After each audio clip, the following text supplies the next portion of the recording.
Alright, let's talk about core exercises, specifically why everything you've been told about sit-ups might be holding you back.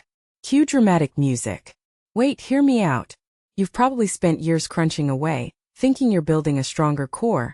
But what if I told you that the real hero here isn't the sit-up at all? Enter the boat pose. Yep, that yoga move you might have dismissed as too easy or weirdly hard is actually a powerhouse for functional strength. And honestly, it's a little mind-blowing when you think about how much we've been overcomplicating this. Let's start with the basics. Why does core strength even matter? Well, it's not just about getting a six-pack or nailing that Instagram photo. Your core is the literal foundation of every movement you make. Walking, lifting your kid, carrying groceries, all of it hinges on a stable midsection. But here's the kicker. Traditional exercises like sit-ups work in a single plane of motion. They're linear, predictable, and honestly kind of boring. The boat pose? Totally different. It forces your body to stabilize in 3 dimensions. Think about that. Instead of flexing your spine forward and back, you're holding yourself in a dynamic balance. That's not just strength. It's coordination, control, and endurance all at once. Now here's where I get a little fired up. Leans forward, intense face.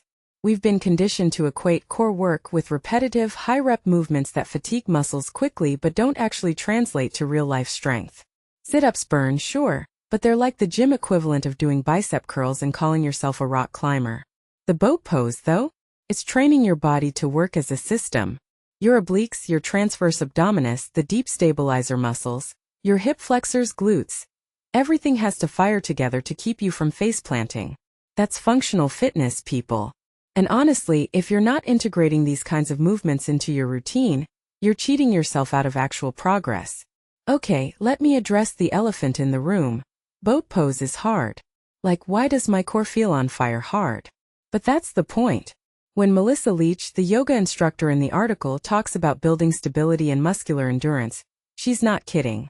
Holding that pose for 30 seconds feels like an eternity, because your body is learning to recruit muscles you didn't even know existed.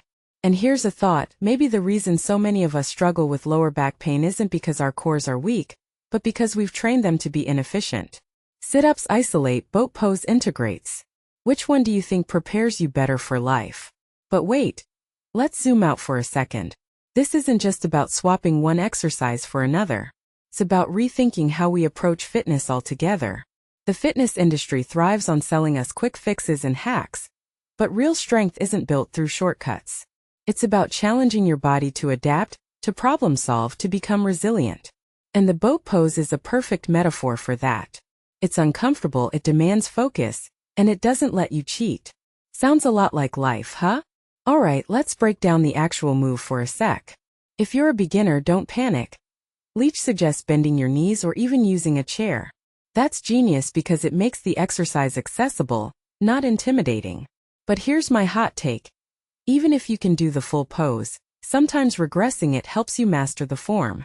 And honestly, that's a lesson we could all stand to remember.